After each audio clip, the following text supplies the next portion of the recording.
Teta Sechanda Belu Tia Thai Nei Bung Sang Nei Tia Thai Chao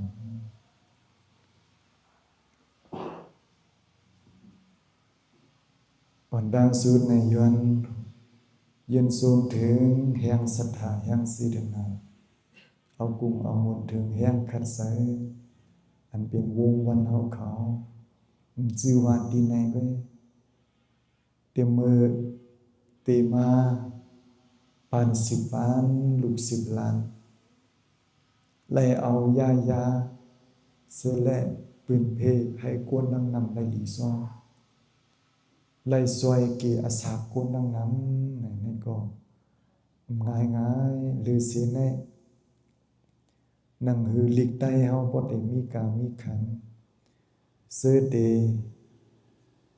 เอาปับเด็กปับลายไปหูปีหยาปืนเพก็เฮาเป็นตีกั้นเกมเทียมซอยว่าจังได๋คำหยาบคำเฮ้อคำเสียงข้าวยังคำเสยตื่นล้างตั้งหลังอันเฮาหันสิเลยอันเป็น investment อันเป็น behind of the investment behind the efforts ของ work hard เขาเสน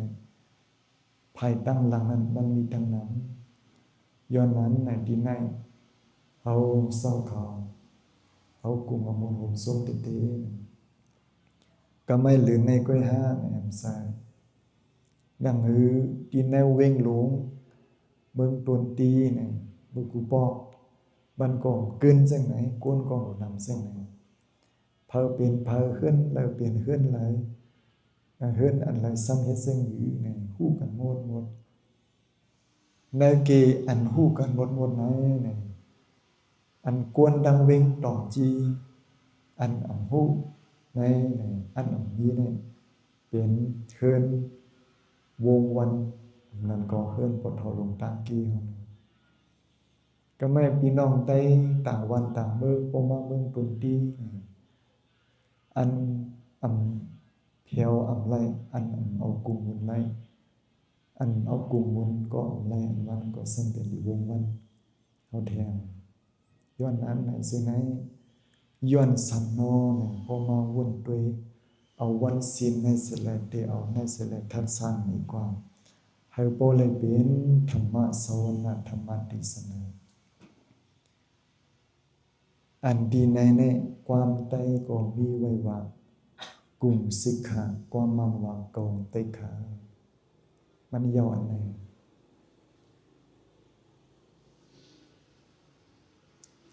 กวนเฮากูก็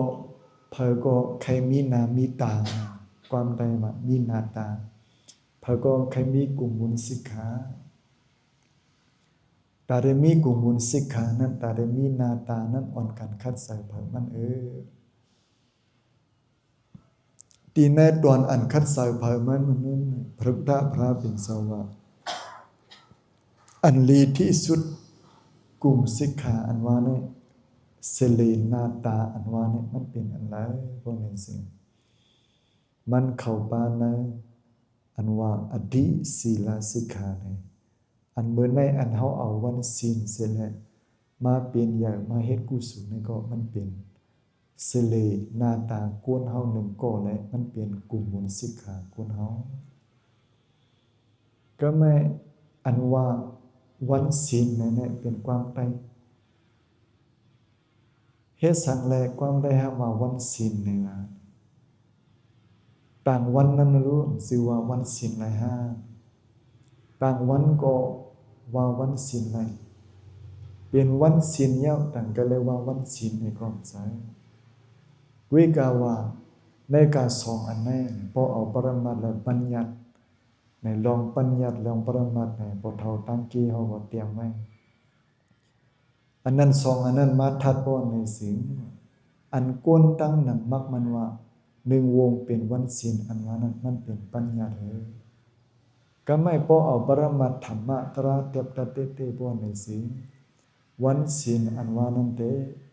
มันหลู่เป็นกูวันแลมันหลู่เป็นตาเฮากูโกกันเฮ็ดสังแลสร้างมาซึ่งนั้นป้อนในศีล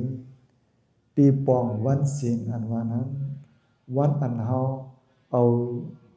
สติเสแลเป้าปาสุดดูใส่อันนั้นเป็นวันศีลยาวเป็นวันอันเฮาเอาญาณเสแลเป้าปาสุดดูใส่ในก็เป็นวันศีลยาวก็ไม่เป็นวันอันเฮาคัดใส่หมออยู่เฮามีพรดีตาเฮาตาเปื้อนนั่นเป็นวันศีลยาวก็ไม่เป็นวันอันเฮาคัดใส่หมออยู่ตาเฮาตาเปื้อนในคัดเห็นชามสานั้นก็เป็นวันศีลเฮายาวย้อนนั่นแลสังเสว่าอำซื่อว่าวันศีลเลือนรับเลือนมนเปลี่ยนคำวันในสีตาก็วันอันเฮาคาอะไรคัดใส่เอาซุบดูหูใส่เสแลคัดใส่ให้มีพรดีตาเฮาตาเปื้อนนั้นเป็นวันศีลเฮาสังเสว่าเป็นวันอันเฮาเอาซุบดูหูใส่เสแล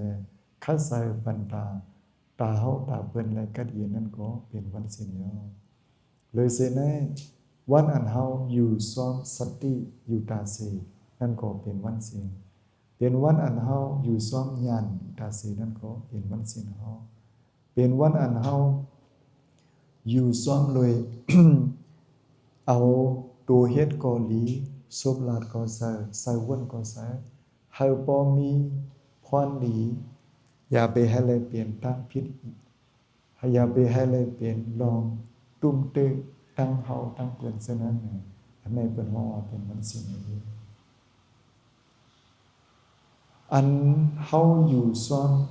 ลองอยู่ลองเศร้าเฮาตั้งเส้นในเลยสังอันเฮาอยู่ซ้อมลองสติแลสังเฮาอยู่ซ้อมญาณแลสังเฮาอยู่ซ้อมลองเฮ็ดสังเฮามีพรดีให้เลยกัดเย็นในเลยสังซึ่งไหนมันเปลี่ยนกลุ่มบุญสิกขากุลเฮาเลยก็ได้อันเป็นกลุ่มบุญสิกขานั้นเป็นหน้าตาหน้าตาและกลุ่มบุญสิกขาในเนี่ยมันเฮ็ดให้พี่สังสัตกุมไล่เอากลุ่มอมุนแลได้ฮู้จักมักมันเฮาย้อนนั้นอันเป็นวงวันเฮาปิสัมว่าในกี่ในเฮาเฮ็ดลองตาสวยแถมปายอยู่ลีเปิ้นดังนำว่าแซงในกอลีเฮาเอาตางหูปิญญาปืนเพว่าในกอลีเมื่อเลียวในสำคัญเมปุยเทียงเมื่อซึ่งนางแสงเพราะว่าสังกานวัติกว่าว่าเปรคราว่าเส้นในกอลีเนี่ยเส้นนี้มันเฮ็ดให้ตาเฮาตาเปิ้นเลยมีพรดีตาเฮาตาเปิ้นเลยกัดเย็นเลยอันนี้มันเป็นอันการสร้างกลุ่มบุญสิกขายาวเลยเสนั้นอันเฮามออยู่ซ้อมศีลกินซ้อมธรรมน่ะมออยู่ซ้อมศีลกินซ้อมธรรมอันว่านั้นน่ะลองว่าตัวเฮ็ดกอลีสุบลาดกอลีใส่วนกอลีน่ะให้ซ้ำปอเมียนลองเมียนตั้งมันเลยสังให้ซ้ำปอเมียนตาเปิ้นตาเฮาเส้นนั้นเลยสังน่ะปุ้ยข้าวยาวเสิแลคัดใจอยู่มาเตรียมมือปานปูหมอนต่อถึงปานปอแม่ต่อถึงปานลูกล้างต่อถึงปานลานซึ่งอย่างไรไหนมันเป็นอันเฮาตั้งไว้กลุ่มบุญสิกขาในกลุ่มบุญสิกขาในเฮ็ดให้กุลทั้งนำพี่น้องทั้งนำสังฆะเศร้าและกุลทั้งหลายในไล่เอากลุ่มเอาบุญซ้อมในอันไล่เอากลุ่มเอาบุญซ้อมในก็ย้อนบ่ว่าเฮามีต่างคัดใส่กลุ่มบุญสิเลหน้าตากลุ่มบุญสิกขาในยาวก็ไม่ อันในกวยหาในมไซอันเฮาว่าวันศีลเนี่ยอันในความใดมีแทงคนหนึ่งเป็นวันอันเป้าป้าในเป้าป้าอันหลายนี่วางบอกวางวันเฮาก็เตรียมเป้าป้าเลยตัดสิกวยกล่าวว่าเฮาคัดใส่มาเป้าป้าแทงเป้าป้าอันหลายเป้าป้าเหมือนซึ่งนั้นอารักขสัมปทานลองเป้าป้าซิมเปียงตูเฮาลองเป้าป้าซิมเปียงใส่เฮาลองเป้าป้าซิมเปียงตั้งหลาดเฮาลีซีอ่อนต้นสีเก่ากันนี่ก็มันเป็นวันศีลวันอันเป้าป้ายาวหรือเสในอันเฮาเป้าป้าพิงเยพิงทุ่งเฮาเป้าป้าอุตสาคู่ของเฮาบ่เมียนลองเมียนตั้งเฮาเป้าป้ากู้สู้เฮาบ่ลีซีอ่อนต้นสีเก่ากว่าซึ่งในก็มันเป็น วันศีลและวันเปิดปามอยู่หนึ่งลองซื้อไหนเนี่ยมันเฮ็ดให้กวนเฮาไล่ติบทนอยู่หนึ่งนี่ห้องว่าสัมปดากวนหนึ่งก็สั่งซื้อว่ามันมีลองเตรียมทนลองลาดลองสาลองเฮ็ดลองสร้างลองวุ่นลองสอนลองซอยแถมมีลองเตรียมทนตามันเลยตาเปิ้นเลยกัดเย็นมีลองเตรียมทนตามันเลยตาเปิ้นเลยมีพรดีบ่ในซึ้งอันไหนๆอำให้กวนมายุกยองก็เปิ้นตื่นมายุกยองอำให้ผีมาซุ่มซ้อมในก็ตื่นมาซุ่มซ้อมย้อนนั่นแหละกูอันกูเมียวเนี่ยมันอยู่ดีต่างเฮ็ดต่างสั่งต่างลาต่างสาต่างวนต่างสอนอันห้องวางกงสิขายเบิ่ในเฮามาหับศีล8เฮามาเอาศีลเฮามาหลุมาตานเฮามาขึ้นกันขึ้นจ้องลงหมอกเส้นในก็บอกว่าเฮามาสร้างไว้แทงกุมบุญสิกขาเฮาอยู่เนาะในแค่นดอกไปดองไว้กันซึ่งในสิกันก็ไม่กุมบุญสิกขาในมีเอาในมันเป็นตาเฮาก้อยหาในอำไสมีกุมบุญสิกขาในมันเป็นตาให้เฮาเป็นคนหลีอันเฮาได้เลยมีเทียงอันหนึ่งซ้ำเป็นอดีปัญญาสิกขาในเป็นตั้งหูตั้งหมอญาณปัญญาตั้งหูตั้งหมอญาณปัญญานี่ก็เป็นสิกขาเป็นกุมบุญหน้าตามอยู่หนึ่งย้อนนั้นอันเฮาคัดใส่เอาธรรมะตราศิลปปืนเพเลสังเอาปับลิปับลายตั้งหูปัญญาปืนเพเลสังก็ไม่ลือเสียในมกาเมื่อซึ่งนั้นตีในกอลีต่างการต่างจ้องกอลีตีสั้นซอมกอลีเนี่ยอันเฮาคัดใส่ซอยแถมตาตั้งหูธรรมะตราพระเป็นเสายืนยาวเข้าถึงมาหูใส่กวนเฮากูโกเสียไหนมันบอกว่าเฮาสร้างไว้กลุ่มบุญปัญญากลุ่มบุญญาณยาวกลุ่มบุญปัญญากลุ่มบุญญาณเสียไหนเนี่ยก็มันติสวยให้เฮากวนหนึ่งก็เป็นกวนกัดกวนเขียนมาก็ไม่กวนเฮาหนึ่งก็นายอยู่ที่กลุ่มบุญศีลสิกขาเสร็จเป็นกวนดีมากยาวๆห้ามไปยาวอยู่ที่กลุ่มบุญเป็นอย่างตั้งหูตั้งหมอเสร็จเป็นกวนกัดกวนเขียนมาดียาวห้าในก็ไปยาวตื่นสุดมันเด้เนี่ยเฮาได้เลยคัดใส่เฮาเป็นกวนลักแหลมเสียมกาในความเป็นลักแหลมให้เสียมกามันเป็นที่ปองความไปมันมีหลายคอลักในมันเหมือนเส้นหนังลักไม้เฮาเพราะว่าเฮาไข่ตั้มมันพวกนี้สิ่งอันลักอันเฮาที่ปักที่น้อยลีนั่นมันที่เลยแหลมดีๆกำเนียวเพราะว่าแหลมย่อมไก่กาในมันซ้ำที่เลยเสียมไว้กำเนียวเพราะซึ่งนั้นสั่งนั่นกาอันว่าเนี่ยเฮาอำวนว่าเพราะว่าเฮาเนี่ยมันติมีกาคันก็มันดึงมีกาคันเปิ้นอำมามักมันว่าเศร้าเก่าในมีกาคันนี่ก็มันดึงมีกาคันย้อนนั่นแหละลัก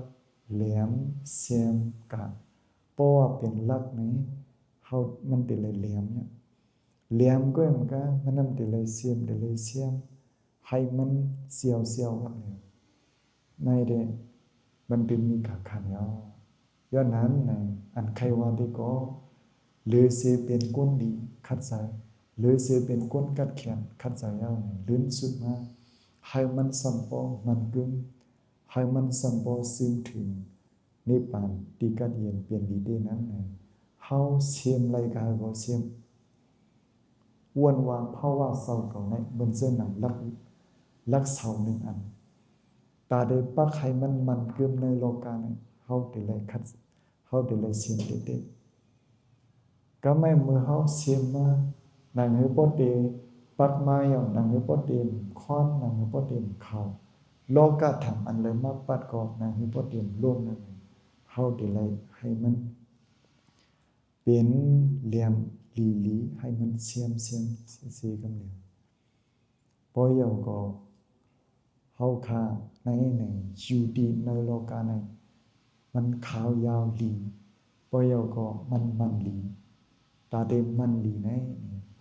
มันยาวดีลักเหลี่ยมเสียมกาในย้อนนั้นเนี่ยมือกูปอกเศร้าก็บ่ปอกดูเลยลักเหลี่ยมเสียมกาดูเลยเลียดเซียวอันนี้มันปองหังเนี่ยจองว่าเพราะว่าในมันหลู่ไหลมันเส้นหนึ่งลักหนึ่งเหลี่ยมเมื่อเฮาเกิดมาเมืองกวนมันเส้นนั้นเฮามาปักไว้ในเมืองกวนหนึ่งเหลี่ยมเนี่ยมือพ่อเฮาเลยมาปักไว้ในเมืองกวนอยู่ในให้มันมีการมีขันเฮาขาดดิไลเสียมให้มันเสียมให้มันเหลี่ยมกำเดียวปักให้มันกำเดียวเพราะว่ามันไหลเพราะในสิ่งอันในมันเข้มหนาเฮาตาเตมันไหลในซ้ำติเลยเอาอีสัมปักติเลยเอาน้ำใสปักย้อนนั่นแหละความข้อหนึ่งว่ามีอธิสิกาสิกขาย้อนนั้นอันวงวันเฮาไหลปักมาโตถึงวันไหนเนี่ยง่ายเฮาไหลปักมาวงวันไหนมีหลายปีแล้วเนี่ยเพลงชิดดินะวงวันเฮามีหลายปีเมือง43มา43ปีเมืองเนี่ยง่ายเพราะว่าห้อมเลยเสียมไว้เหลี่ยมได้มันยืนยาวมากันหน่อยนึงเพราะว่าเลยเสียมไว้ให้มันเสียมเพราะว่าปักอะไรมันในโลกธรรมลงตั้งนั้นมันเลยมากันหน่อยนึงอันไหนอันความใดว่าลักเหลี่ยมเสียมกาอยู่ที่อันมันถึงไหนมันมีการขันมาติว่าเลยข้ามตามในโลกธรรมก็เหมือนกันตาเดข้ามตามได้แน่อันเสียมให้มันเหลี่ยมอันปักให้มันเหลี่ยมแน่วางปอก็เอาตางหูเสลนำกัดตางเขียนเสลมาเสียมวางปอกซ้ำเอาลองตั้งลองตีกันอันว่าสริกาศิลาเสลมาเสียมลื่นสุดได้เอาน้ำใส่เสียมนั้นย้อนนั่นแหละกูมือกูวันไหนให้มันเป็นกวนมีกลุ่มยอกเฮามีหมู่นั้นเฮาเอาลองอันเป็นกลุ่มบนสิกขาศีลาในมาเพิ่มแทงมาเสียมแทงมาปักแทงสิกันเฮาเอากลุ่มมนอันเป็นญาณปิญญานั้นในมาเสียมมาปักแทงสิกันเฮาเอาน้ำใสอันแข็งน้ำใสอันสูงนั้นให้มาปักให้มาเสียมเสร็จแล้วเฮายืนยาวเข้าหึงหรือในแทงสิกันในอันเฮายืนยาวเข้าหึงในมันเป็นตาสร้างปารามีและตาสร้างนาการกุนดังนำยาวอะไรวนหันถึงซึ่งในเสร็จแล้วกุนหนึ่งก็อยู่ดีวันสิ้นอยู่ดีอันเฮาขาคัดใส่ให้มีการมีขันมีกูมีหมุนในเสร็จแล้วเป็นกุนกัดเขียนยาวเฮาเป็นกุนดีสิกันเป็นกุนมีตามหูไปปิญญายาวเฮาเป็นกุนมีศีลศีลาสิกันเป็นกุนมีสันสูงมีปืนดียาว